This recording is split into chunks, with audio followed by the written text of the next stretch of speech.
How about this one? Uy! Uy!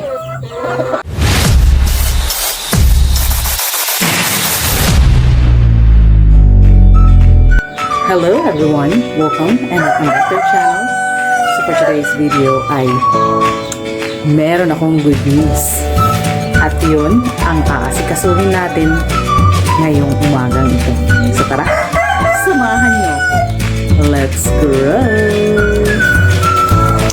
Ayan. Dito na tayo sa ating chicken coop. Ano ba ang good news na sinasabi ko?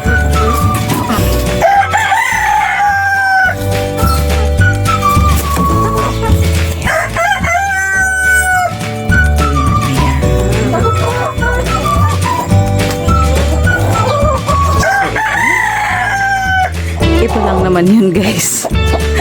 Yung good news na sinasabi ko. So kahapon ay namisa na itong aming hen, no? At as of yesterday, ang nakita ko dyan siyam eh. Hindi ko alam kung may namatay ba or ano ba nangyari. Uy, meron na. So yan. Iayos na natin to siya dito sa magiging kulungan nila para doon na natin sila palalakihin. Kaya lang ang iniisip ko, kaya ko kayang ilipat to.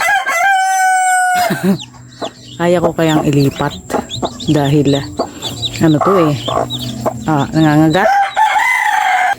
Ililipat na namin dapat yung kagabi, kaya lang may napansin kami na may ilang itlog pa na hindi napipisa. So sabi ng asawa ko, subukan na munang ipa-stay pa siya ng overnight. So ngayon, I think masyado na matagal yan dahil naka 24 hours na yan sila.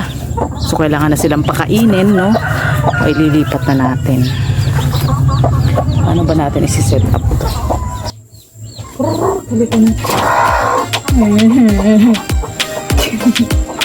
Tara na.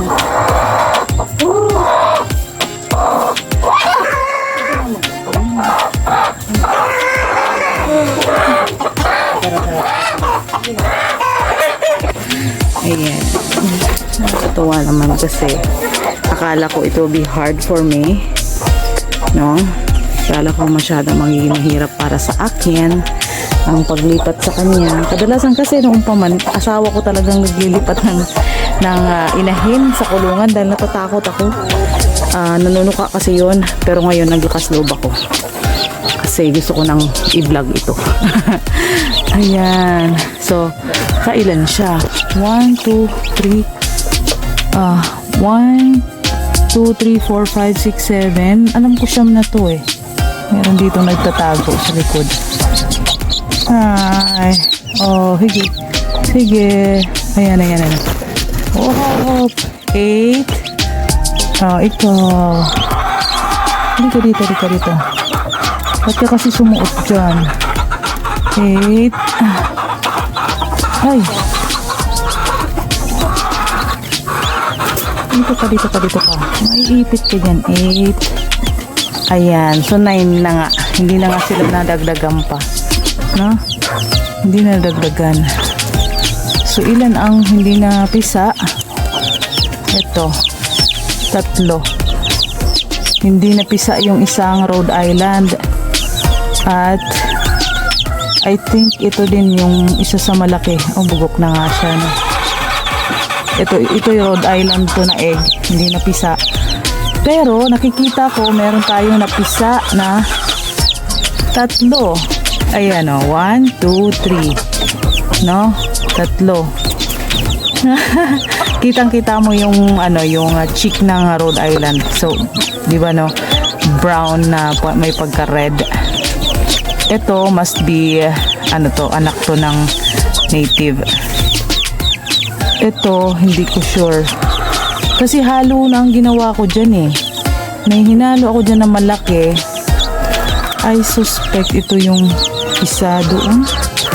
Hindi ko na alam. Basta malalaman na lang natin pag lumaki na yan kung ano maging itsura. Basta kung titingnan mo yung kanyang laki nung chicks, mas lamang, no? Mas lamang yung laki nitong tatlong to, kaya alam ko ng Rhode Island yan. Actually, ito parang parang Rhode Island din to. Oo, Rhode Island din ito. Nakakatuwa naman. So, ilipat na natin yan. Saan natin ilalagay?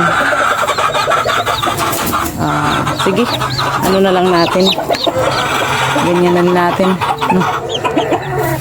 Sige, lulusot lang natin to doon. Huwag ka na magalit. Ito na nga eh.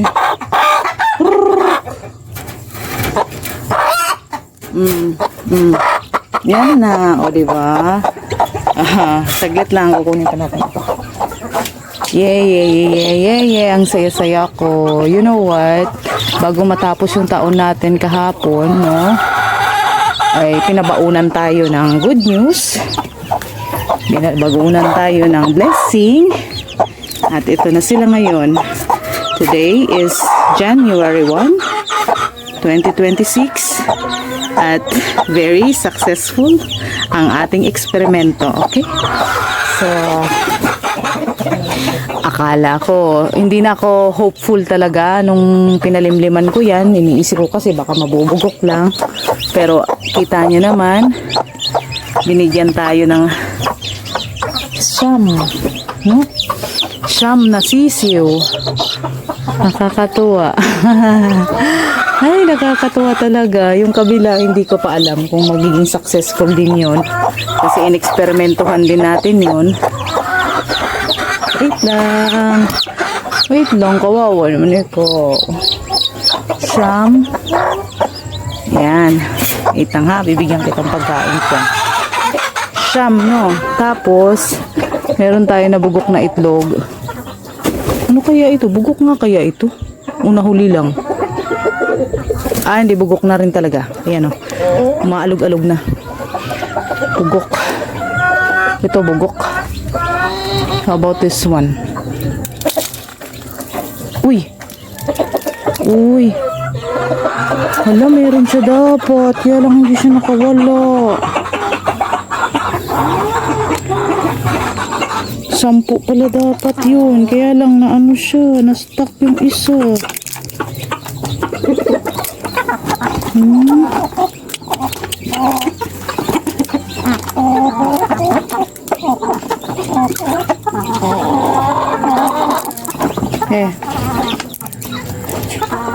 Hey, huwag ka dyan.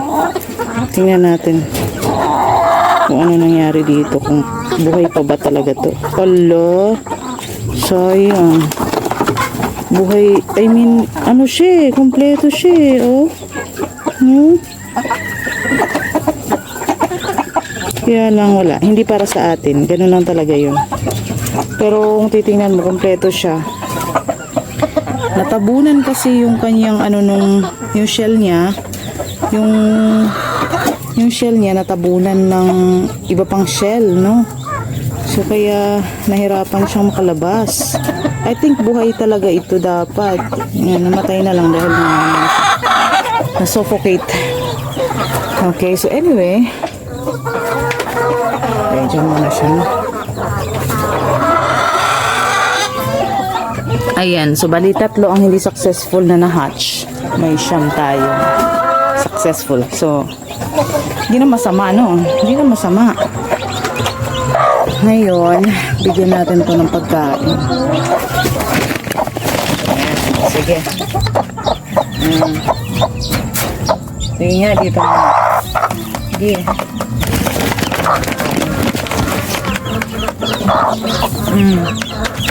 Hindi, pakainin mo yung mga anak mo.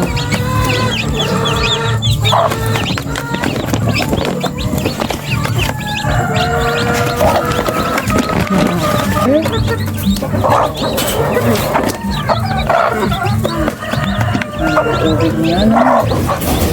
Saan na nilalagay yung ubig? Para malapit. Ayan, dito na lang. Sa gilid. So, yan na. Hey! Shh! Pasok to, pasok! Pasok! Hindi mo to dito baluarte, kaya huwag ka dito. O, yan na, doon na. Pasok doon. Sige, yan mo na. Kasi successful yung experiment po natin. I'm very happy kasi successful yung ating ano. So yan guys, no, makikita nyo naman yung pagkakaiba ng kulay, no. So yung may pagka may pagka brownish na reddish na parang orangey ganyan. Alam na this, yan ang mga Rhode Island Red na chicks na napisa natin. Hindi ko na ini-expect na makapisa pa ng ganun at saka mapipisa niya yung Rhode Island, pero successful ang ating experiment. So ito naman, ito siya ay meron din akong ginawa dyan, in-experimentohan ko rin yan at hindi ko lang alam kung makakapamisa din siya kagaya nung nauna nating hen. I think ang naihalo ko dyan ay may kasama ng itlog ng ang tawag dito ng Black Australorp, yan. Kasi ang kulay ng itlog ay hindi bluish na may pagka-greenish. Ang hinalo ko, malaki din itlog. Kaya inisip ko, posibleng yun, itlog na ng Australorp yun. Pero we'll see kung meron nga siyang mapipisa, no? So magiging dagdag ulit yun sa ating sa ating mga alaga pagka successful nakapamisa siya. Okay, so ito naman, tong kabila, medyo sa tingin ko, alanganin na itong palimliman dahil inoobserbahan ko to ilang weeks na hindi naman nililimliman. Hindi nililimliman itong kung sino mang chicken ang namisa. I mean, naglay ng egg. Wala supposed to be dapat after 2 weeks, limliman niya na yan yun, mga after 2 or 3 or almost 3 weeks. Kasi kadalasan ang napapangitlog ng mga manok ay hanggang 15, nakaka-15 yan. So 2 weeks nga. So after 2 weeks dapat nalimliman na yan, pero walang nangyayari. Baka nagtampo din dahil binawasan ko kasi ng 3 yan. Okay, so tapusin na natin guys ang video natin sa araw na ito. So ayan, feeling blessed na naman tayo. Dahil pag umpisa pa lang ng taon, no? I mean, bago pa matapos yung taon ay pinabaunan tayo ng blessing para sa 2026. Okay, so January 1 ngayon, ayan na. So tapos na siyang mag-hatch. Naka-hatch siya ng total of 9 chicks. At sa tinitingnan ko ba silang sa kulay ng mga sisiw, palagay ko may 4 tayong heritage chicks, no, na na-hatch. So, di ba? Hindi ko naman nga ini-expect na makakapisa pa siya, pero yun. Yun ang kagandahan pag di tayo nag-expect, dahil kapag nagtagumpay ay no? Ay! Shh! Hey! Bully talaga to. Shh! Hey! Shh! Shh! Shh! Shh! Doon ka, labas ka doon. Sinatapos na natin yung video may eksena ka pa. Ayun. So, ano nga po sinabi ko? Yung bang pagka hindi mo talaga in-expect, napakasarap ng pakiramdam kapag nasusurpresa ka na lang at positive, no? Positive yung result. So, yan. Very positive, no? Kasi siyam ang binigay sa atin ngayon. At, syempre, marami pang pagdadaanan ng mga chicks na yan. Hindi naman ganun lang din kadali ang mag-alaga. Well, para sa akin, dahil ako ay hindi naman expert, no, sa pag-aalaga ng mga manok. Marami pang pagdadaanan yan, no? Para mapakinabangan yan, kailangan din muna ng 6 months pang palalakihin para maibenta mo, no, or makatay mo. So, yan. I hope nga na itong taon na ito ay maging bountiful at prosperous sa ating lahat, no, lalo na dyan sa mga nagsusumikap talaga, no, mga nagsusumikap nating mga kababayan dyan, mga nagsasumikap nating kapwa mga creator. Sana ay maging mabunga ang inyong bagong taon at mga susunod pa, at yung ang inyong mga channel, yung mga hindi pa dyan na monetize, ay sana this year, no, carry rin nyo na. karirin nyo. Kasi ako, ganyan din ang naging sistema ko nung panahon na nakaraan na ang aking uploading frequency ay talagang kaunti, no? Bihira, no? So ngayon, nung nagkaroon ako ng pagkakataon at lakas ng loob, ay sinagad ko, no? Tinodo ko ang effort at yun. Kaya naman pala sa loob lang ng 3.5 months, kinaya kong mapa-approve ang channel na ito. So kung kinaya ko, baka mas kaya nyo pang ligitan yun. Diba? Yung iba nga nakapagpamonetize na. Kung isang buwan, napapamonetize na nila. Diba? May kalakip na swerte yun. At sabi nga ng isang character dun sa isang sikat na movie, sabi niya, the harder I work, the more luck I seem to have. The harder I work, the more luck I seem to have. Diba? So, mas binobonggahan natin ang ating pagsusumikap, mas nilalapitan tayo ng swerte, ng grasya. Kaya yun. Itong 2026 na ito ay magsumikap pa tayo lalo at ipag-pray natin na bigyan lang tayo ng lakas, ng power, ng energy, no? Nung magandang pangatawan para magawa natin ang ating mga pinaplanong gawin para sa ikaunlad din ng ating pamumuhay. So yan, si ang Tia Deli. Natatawa tuloy ako. Bakit ba ganun? Serbong. Anyway, so New Year ngayon, I would like to say thank you. At shout out sa inyong lahat, sa aking mga masugid na taga-subaybay, mga taga-suporta, no? Hindi ko na iisa-isahin, pero alam nyo na yan. Alam nyo na kung sino kayo. Maraming salamat yun sa inyong suporta, dahil kung hindi dahil sa suporta nyo ay hindi naman ako hindi ko makukuha yung pinapangarap kong monetization. At syempre, hindi pa rin doon matatapos doon ang pagpapasalamat ko, dahil hanggang sa makatikim tayo ng grasya dito sa ating bahay ay kailangan ko pa rin ang suporta nyo para maabot ko yung kasunod na tuktok na sinusubukan kong abutin. Okay. So, ito, nakaapak na ako dito sa unang tuktok. Eh, syempre, may kasunod na naman tuktok at papangarapin pa rin natin puntahan pa yung kasunod pang tuktok dyan. At hindi natin magagawa yan without your support. So, I hope na manatili kayong solid sa ating Go Down to Earth channel. Okay? So, ang haba na talaga ng video ko dahil ang dami kong dinadaldal. Bakit nga ba ganun? No? Masyado kong madaldal. Okay, so that's it now, guys. Thank you so much.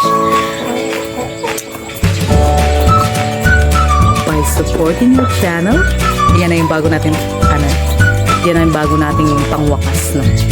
Huwag na yung mga dati kasi parang medyo hindi daw maganda yung ganito na lang ang pag-i-end ko na. Ito na yun. So, ito na yun. Thank you for watching, guys. By supporting our channel, you support our dream. Bye-bye.